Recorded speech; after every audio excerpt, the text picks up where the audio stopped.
দেখিয়ে দিচ্ছি, জিনিসটা একটু দেখে নাও। কালারটা চলে যাচ্ছে এরকম মরুন কালারে, ঠিক আছে? নবরাঙা ব্র্যান্ডের আছে, মরুন কালারে থাকছে। This is the look. এই চলে যাচ্ছে কুর্তিটা, জাস্ট ওপেনিং লুকটা একটু দেখে নাও। এই চলে যাচ্ছে লুকটা, ভীষণ সুন্দর।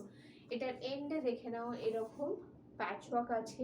এই চলে যাচ্ছে ভেতরের বুটাগুলো কিন্তু এরকম এমব্রয়ডারি করা। ওকে, নেক লাইনটা চলে যাচ্ছে এরকম হালকা কলারের উপর ভি নেক উইথ মিরর বসানো। আর দেখে নাও হাতার কাছেও কিন্তু এরকম একটা বিউটিফুল মোটিভের, জিগজ্যাগ মোটিভের একটা প্যাচওয়ার্ক আছে।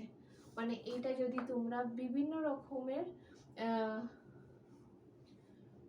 কি বলবো লেগিংস দিয়ে ক্যারি করতে পারো, বিভিন্ন রকম লেগিংস দিয়ে, কালারের লেগিংস দিয়ে ট্রাই করতে পারো। যেরকম ধরো মাস্টার্ড ইয়েলো, এরকম গ্রিন কালার, ওকে স্যাপ গ্রিন কালার, ব্ল্যাক, ওকে মাল্টিপল টোনে এটা কিন্তু যাবে, ঠিক আছে? এটার চেস্ট সাইজ বলে দিচ্ছি, যারা 46 চেস্ট সাইজে আছো, সো তাদের জন্য আজকে একদম ধামাকেদার কিছু কালেকশনস দেখাবো। দেখে নাও, বিউটিফুল, ভীষণ সুন্দর। 42 চেস্ট সাইজেরও আছে। এই দুটো চেস্ট সাইজ আজকে আমি তোমাদেরকে দেখাবো। তারপরে আমি কিছু 3 পিস দেখাবো, অ্যান্ড নেক্সট ডেতে অন্য সাইজেসগুলো তোমাদেরকে দেখাবো। কেমন? এই দেখিয়ে দিলাম জিনিসটা, সামনে থেকে দেখে নাও, লুকটা ভীষণ সুন্দর।